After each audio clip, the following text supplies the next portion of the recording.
Hai, selamat datang dalam segmen renungan singkat dari Gereja Kerinduanku. Kami bersyukur kami terus dapat dipakai Tuhan untuk menyampaikan kebenaran firman Tuhan dan menuntun saudara memasuki hari-hari dalam saudara menjalankan aktivitas kehidupan saudara. Sebelum kita masuk lebih dalam dari renungan hari ini, kita mau sama-sama tundukkan kepala, kita mau bersatu di dalam doa. Kami bersyukur untuk hari yang baru, untuk kesempatan yang baru, untuk anugerah yang tidak pernah putusnya dalam hidup kami. Berkatilah kami Tuhan, tuntunlah kami, pakailah kami untuk menjadi alat-Mu, dan biar melalui hidup kami, nama Tuhan saja yang dipermuliakan. Allah Roh Kudus, bekerjalah dalam renungan kami hari ini, biar Engkau berkenan hadir di tengah-tengah kami. Dalam nama Tuhan Yesus. Amin. Hari kita akan membahas selama 1 bulan Oktober ini, kita terus membahas mengenai doa. Dan hari ini kita akan belajar mengenai bagaimana cara Tuhan menjawab doa kita. Selama 2 minggu kemarin saudara diajar tentang doa. Dan hari ini kita akan belajar bagaimana cara Tuhan menjawab doa kita. Kita sering mendengar doa adalah nafas hidup orang percaya. Begitu ungkapan yang sering kita dengar. Doa tidak terpisahkan dari kehidupan pengikut Kristus. Kita tahu bahwa ibarat nafas bagi tubuh, seperti yang itulah doa bagi kehidupan kita. Tidak ada orang hidup yang tidak bernafas. Begitu juga tidak ada orang percaya yang tidak berdoa. Pasti berdoa. Di Filipi 4 ayat 6 mengatakan, janganlah hendaknya kamu khawatir tentang apapun juga. Tapi nyatakanlah dalam segala hal keinginanmu kepada Allah dalam doa dan permohonan dengan ucapan syukur.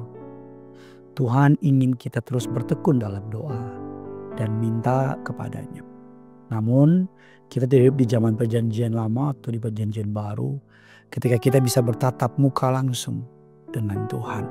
Di mana Yesus pada perjanjian baru masih berjalan di muka bumi. Lalu bagaimana cara Tuhan menjawab doa kita in the modern era ini? Banyak orang ngomong gini, aku sudah berdoa, mengapa tidak dijawab Tuhan? Suatu hari seorang pria yang tidak bisa berenang mengalami kebanjiran. Ia seorang yang percaya kepada Tuhan. Ia rajin berdoa dan ia sangat super religius.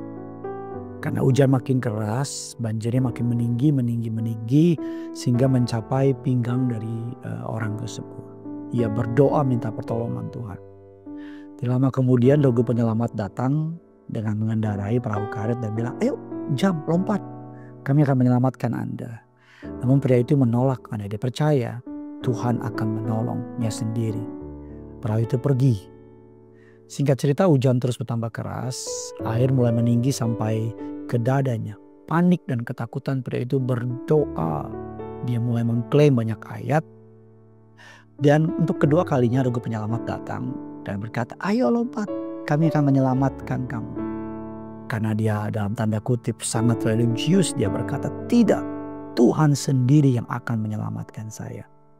Sehingga kita tahu ceritanya ketinggian air mulai sampai ke dagu, lalu ke hidung.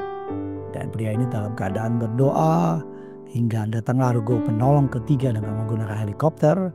Namun pria itu bersikeras tidak mau ditolong karena dia yakin Tuhan sendiri yang akan menolongnya. Kita tahu ceritanya pria ini meninggal dan sampailah dalam perjalanan menuju alam baka. Ia bertemu dengan Tuhan bertanya, Tuhan, aku sudah berdoa menanti-nantikan Engkau, kenapa Engkau tidak menolong aku? Dan Tuhan berkata, aku sudah kirimkan 2 perahu karet dan 1 helikopter buat tolong kami. Tapi kamu tidak mau ditolong. Kisah ini memberikan kita sebuah informasi bahwa bukan saja beriman, tapi kita perlu berhikmat untuk mengerti bagaimana cara Tuhan menolong kita.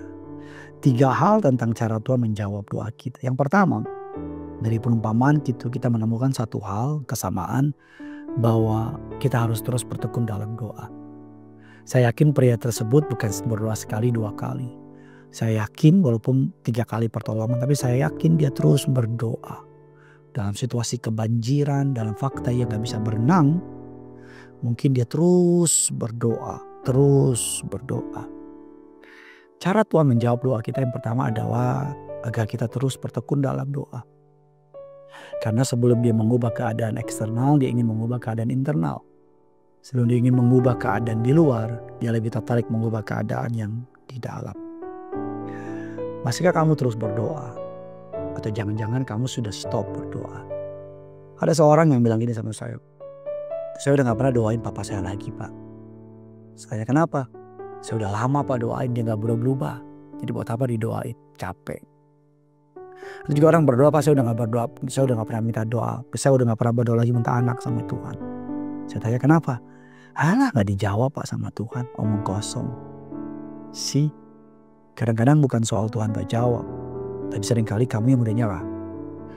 Mungkin saya berpikir atau menganggap saudara atau mengecilkan waktu saudara berdoa. No, tapi saya pendeta yang percaya. Teruslah berdoa. Teruslah berdoa. Teruslah berdoa. Firman dalam Efesus 6 ayat yang ke-18 mengatakan, berdoalah setiap waktu di dalam roh dan berjaga-jaga di dalam doamu, dengan permohonan yang tak putus-putusnya untuk segala orang kudus. Terus berdoa. Sampai kapan? Sampai matamu melihat apa yang mulutmu doakan. Saya pun masih terus berdoa untuk beberapa pokok doa saya. Yang saya tahu Tuhan mungkin belum jawab, tapi di belakang layar saya tahu Tuhan sudah bekerja. Yang kedua, bagaimana cara Tuhan menjawab doa kita? Yang kedua, jawaban Tuhan datang lewat berbagai hal. Pria yang tadi kita dengar kisahnya tenggelam karena ia mengira pertolongan Tuhan hanya terjadi lewat kejadian-kejadian supernatural. Saya bukannya mengecilkan kemungkinan tersebut, tetapi di zaman sekarang seringkali Tuhan memakai hal-hal yang natural, bukan yang supernatural. Bukan berarti Tuhan tidak lagi dapat melakukan perbuatan yang ajaib, tapi seringkali Tuhan memakai sahabat, rekan, teman, tukang sampah, supir angkot, guru. Bahkan mungkin Tuhan bisa berbicara melalui tanda di jalan ataupun sebuah lagu di radio. Saya nggak tahu. Tapi itu yang mau saya bilang sama saudara, bahwa seringkali Tuhan menjawab dengan cara yang kita nggak nyangka.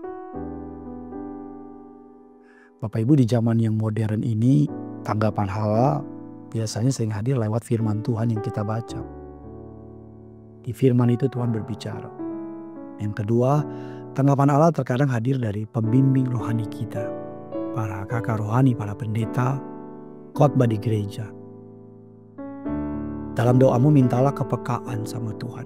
Mintalah agar kepekaanmu makin tajam, makin dalam, sehingga kamu dapat mengerti bahwa seringkali Tuhan menjawab melalui cara-cara yang tidak kita duga. Yang ketiga, Alkitab mengatakan bahwa bagaimana cara Tuhan menjawab doa kita. Bahwa Tuhan menjawab doa kita dengan memberikan kita kekuatan untuk memperjuangkan apa yang kita doakan. Jika kita sungguh-sungguh mempelajari firman Tuhan, kita akan tahu bahwa jawaban Allah atas doa terkadang harus dikejar.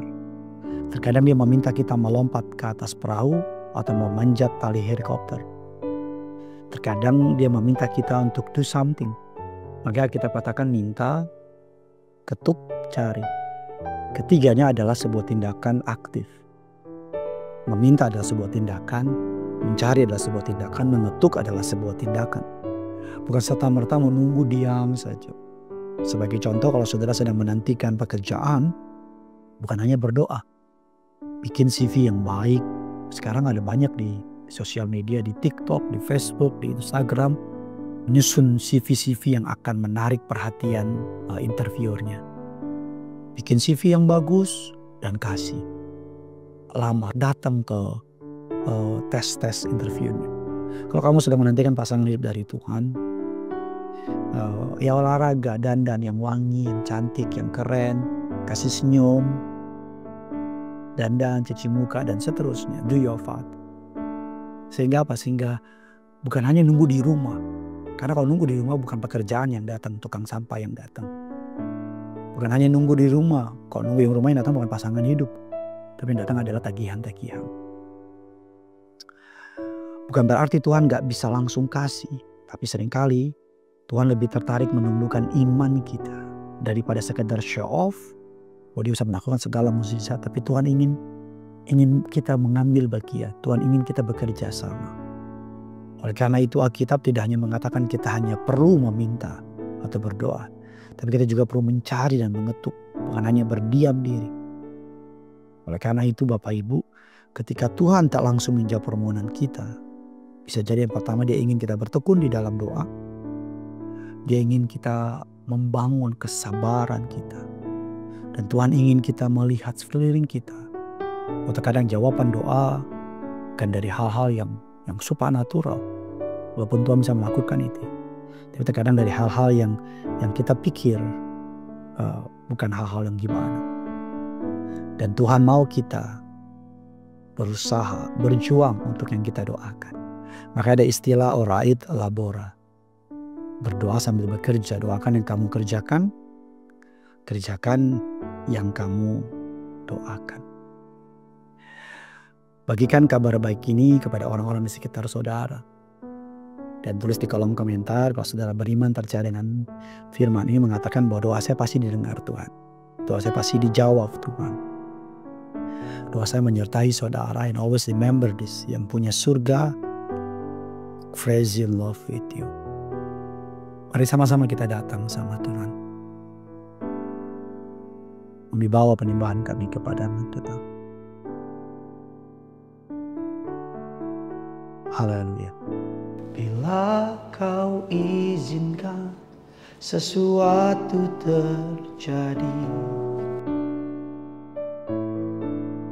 ku percaya semua untuk kebaikanku. Bila nanti telah tiba waktumu, ku percaya kuasa-Mu memulihkan hidupku. Waktu Tuhan pasti yang terbaik. Walau kadang tak mudah dimengerti, lewati cobaan, ku tetap percaya waktu Tuhan pasti yang terbaik. Waktu Tuhan pasti yang terbaik. Walau kadang tak mudah dimengerti, lewati cobaan, ku tetap percaya waktu Tuhan pasti yang terbaik. Hamba berdoa agar apapun yang mereka sedang nantikan, rindukan, Tuhan mendengar, Tuhan menjawab. Karena firman Allah, Kau menjawab dengan cara-Mu yang ajaib, dengan cara-Mu yang indah. Dalam nama Tuhan Yesus kami berdoa. Amin. Yang punya surga, crazy in love with you.